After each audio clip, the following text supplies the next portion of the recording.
G63 ਲੱਦੀ ਜੇ ਟਰਾਲੇ ਦੇ ਉੱਤੇ ਉਹਨਾਂ ਨੇ।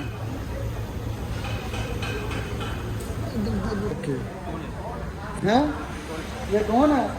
ये मेरी फैमिली है, यूट्यूब फैमिली है। बात करते हैं, बात कर रहा ना। अस्सलाम वालेकुम जी, की हाल चाल है? ठीक ठाक हो? तो अज ना पहले मैं तुहानू अपने ब्लॉग च दसांगा कि असीं बाइक का काम कित्थों करवाने आ और दुबई दे विच मेंटेनेंस का काम किद्दां कीता जांदा, वर्कशॉपां किस तरह हुंदियां ने। ते सब तो पहले तुहानू मैं थोड़ा एरिया का विजिट करवा रहा। ठीक है, यह सारा इंडस्ट्री एरिया, वर्कशॉप एरिया। इत्थे हर मेंटेनेंस वगैरह गड्डियां दी वर्कशॉपां, सारियां गड्डियां दी वर्कशॉपां। आ इधर आ देखो जिहड़े समुंदर च योट छोटे छोटे अरबियां ने रखे होंदे इदां दियां घरां च प्राइवेट, आ सारे वर्कशॉप इस तरह दी है। आ भी देखो जिन्नियां भी ने सारियां तो वर्कशॉपां ने बाइकां दियां। आ देखो इधर काम हो रहा, इधर आ भी है योट ने प्राइवेट अरबिया ने रखे होंगे। भाई जब उन्होंने दिल करता वा गड्डी के पिछे पाते हैं तो समुद्र चले जाते जाके फुल इंजॉय। तो इधर गड्डियों का हाल वेला मोटरसाइकिलों का अखबार ही नहीं है, समझ लो सारा अखबार पिया वा। इधर कुछ मिनट सही होने वाले, कुछ अखबार ने, कुछ एक्सपायर हो गई इतने। इतने आ बाइकों का हाल आ। तो यह जी गड्डी है ना, ये रेत चलने वाली है।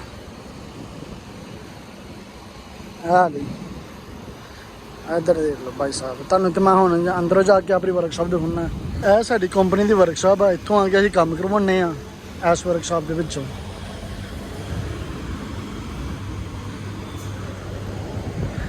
देखो भाई वैसे तुहानू अंदर जाके थोड़ा नज़ारा करवाइए। पखे चलने ने दादा हवा आवाज़ तुहानू घट ही आवे। अज की गल हो रही सारी तलाबाद मोटरसाइकिल की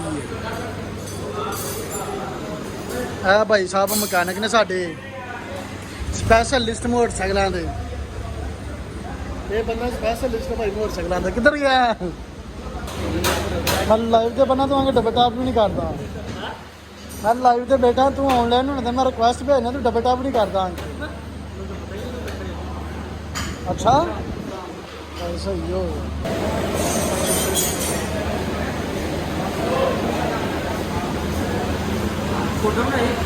है देख लो बाबा जी, बंदा काम कर रहा है भाई स्पैशलिस्ट आ। जिवें वो डॉक्टर होंदा है ना मरीजों का स्पैशलिस्ट, बंदा है मकैनिक है भाई साडा स्पैशलिस्ट। इदा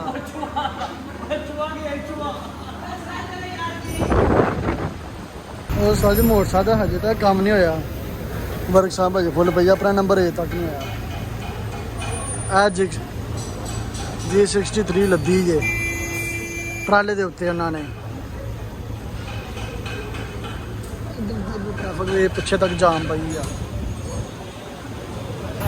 लो जी भाई साहब, बाइक अपनी ओपन हो गई है तो चोर साहब पा रहे ने टायर हैं। 2 घंटे इंतजार करने तो बाद अपना टाइम आया। क्यों मियाँ जी इधर देख के दसो ना, आवाज़ ज़्यादा हो गई है हैं? आवाज़ ज़्यादा हो गई है। चलो जी साहब जी, हाँ आया बच। हाँ कैसा किदा तन्ना दसा कि क्लच प्लेटा का कम होने वाला।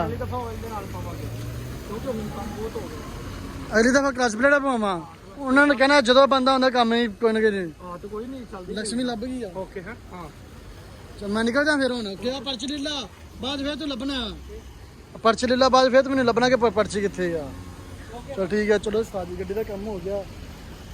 आप हम जाने रूम च, दोपहर का आया वा, मगरब हो चली आ।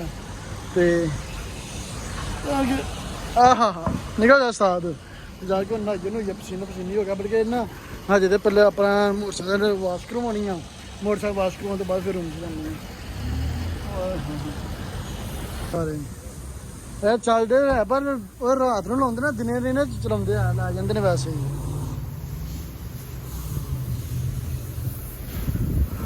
ਹੁਣ ਆਪਣਾ ਕਦੋਂ ਨੰਬਰ ਆਏਗਾ ਗੱਡੀ ਵਾਸ਼ ਦਾ?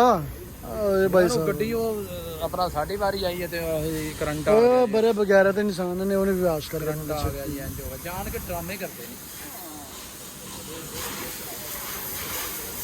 ये हुन गड्डी करावांगे अपनी वाश। सर्विस स्टेशन है इत्थे ਠੀਕ ਹੈ। ਤੇ ਗੱਡੀ ਦੀ ਸਰਵਿਸ ਹੋ ਰਹੀ ਹੈ, ਉਹ ਵੀ ਬਾਈਕ ਵਾਸ਼ ਕਰਵਾ ਰਿਹਾ ਡਿਲੀਵਰੋ ਕੰਪਨੀਆਂ ਮਿੰਡਾ।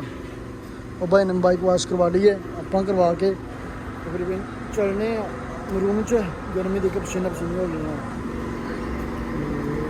ਅੱਛਾ ਜੀ ਬਾਬਾ ਜੀ ਫੁੱਲ ਸਿਰਫ ਨਾ ਉਹਨਾਂ ਨੇ ਨਾ ਬੰਦੇ ਨੇ ਭਗੋ ਚੁੱਕੇ ਆ ਦੇਖੋ ਯਾਰ।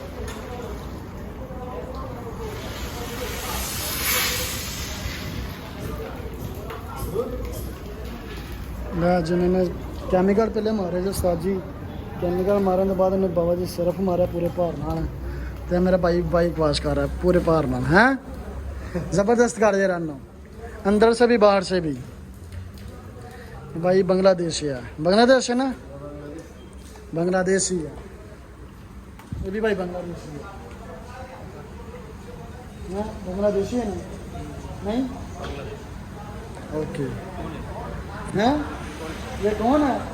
ये मेरी फैमिली है, यूट्यूब फैमिली है। बात करते हैं, बात कर रहा ना, वीडियो कर रहा। Made in Bangladesh. हाँ जी बांग्लादेश। क्या बना बांग्लादेश का? कुछ होगा कि नहीं फैसला? बांग्लादेश फिनी का है।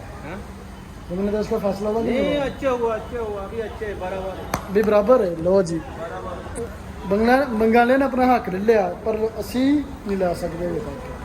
देखा उन्होंने भाई हक लिया अपना पूरे भार ਨਾਲ। ਤੇ ਇਹ ਬਾਈ ਪੂਰੇ ਭਾਰ ਨਾਲ ਗੱਡੀ ਵਾਸ਼ ਕਰ ਰਿਹਾ। ਰਾਤ ਹੋ ਗਈ ਹੈ, ਵੇਖ ਲਓ ਦੁਪਹਿਰਾਂ ਦਾ ਆਇਆ ਵਾ। ਇੱਧਰ ਵਾਸ਼ਿੰਗ ਦੀ ਗੱਡੀ ਲੱਗੀ ਹੈ। ਇਹ ਵਾਸ਼ਿੰਗ ਸਟੇਸ਼ਨ ਹੈ ਭਾਈ ਜਾਨ। ਤੇ ਮਗਰਬ ਦਾ ਆਇਆ, ਉਹ ਮਗਰਬ ਕਹਿੰਦਾ 2 ਵਜੇ ਦਾ ਆਇਆ। ਤੇ ਲਾ ਲਓ ਹਿਸਾਬ ਕਿ ਹਜੇ ਮਗਰਬ ਹੋ ਗਈ ਤੇ ਹੁਣ ਫਰੀ ਅੱਜ ਬਾਈਕ ਵਾਸ਼ ਦਿਆਂ ਕਰਵਾਉਣ ਮੈਂ। ਤੇ ਮੇਰਾ ਥੱਲੇ ਵੇਖੋ ਜਰਾ ਮੈਲੋ ਮੈਲ ਹੋ ਗਈ ਹੈ। ਵੇਖੋ ਕੈਮੀਕਲ ਮਾਰਿਆ ਬੰਗਾਲੀ ਭਾਈ ਨੇ ਤੇ ਚੋਟ ਸਭ ਉਹਦੀ ਅੰਗ ਅੰਗ 'ਚ ਮੈਲ ਨਿਕਲ ਗਈ ਸਾਰੀ। ਇੱਥੇ ਆ ਹੁੰਦੀ ਹੈ ਵਾਸ਼ਿੰਗ ਦੇ ਨਾਲ।